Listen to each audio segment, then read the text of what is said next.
வணக்கம். இது உங்கள் தினக்கதிர். அதிமுக பொதுச் செயலாளர் எடப்பாடி கே. பழனிசாமி மக்களவைத் தேர்தலுக்கான பிரசாரத்தில் ஈடுபட்டு திமுக எம்.பி.க்கள் நாடாளுமன்றத்தில் முக்கிய பிரச்சினைகளுக்கு தீர்வு காணாதது குறித்து குறிப்பிடத்தக்க கருத்துக்களை முன்வைத்தார்.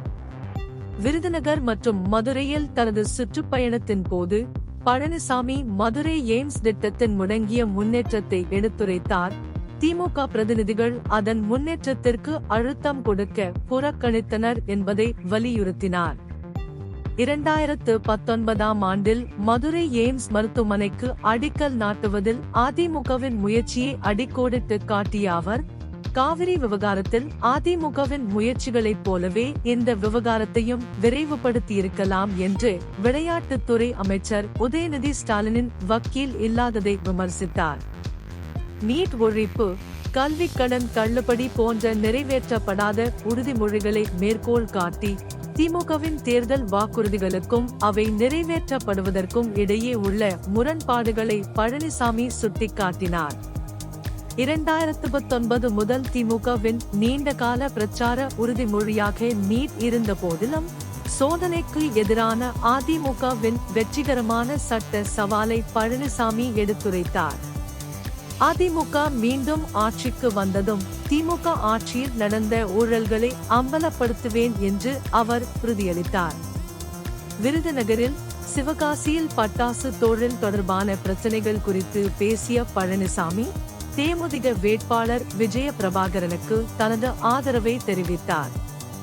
நாடாளுமன்றத்தில் கணிசமான எண்ணிக்கையில் எம்பிக்கள் இருந்தும் சிவகாசி பட்டாசு உற்பத்தியாளர்களின் நலன்களை பாதுகாக்கும் முயற்சிகளை திமுக புறக்கணிப்பதாக பழனிசாமி குற்றம் சாட்டினார்.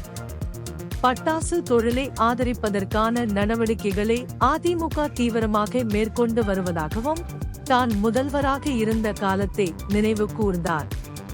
பாஜகவுடன் பொருத்தமற்ற கூட்டணி பற்றிய குற்றச்சாட்டுகளை நிவர்த்தி செய்த பழனிசாமி, அதிமுகவின் நிலைப்பாட்டை பாதுகாத்து இரு கட்சிகளுக்கும் இடையே இரகசிய உறவு இல்லை என்று வலியுறுத்தினார். ஆளுநர் ஆர்.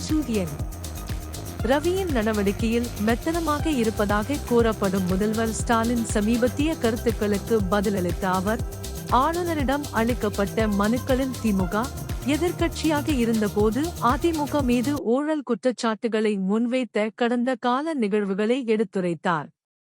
ஆளுநர் நடுநிலைமையை கடைபிடிப்பதன் முக்கியத்துவத்தை வலியுறுத்திய பழனிசாமி, தங்களின் சொந்த அரசியல் சூழ்நிலைகளின் அடிப்படையில் ஆளுநரை பற்றிய திமுகவின் பார்வை மாறி வருவதை விமர்சித்தார். இது உங்கள் தினக்கதிர். நன்றி.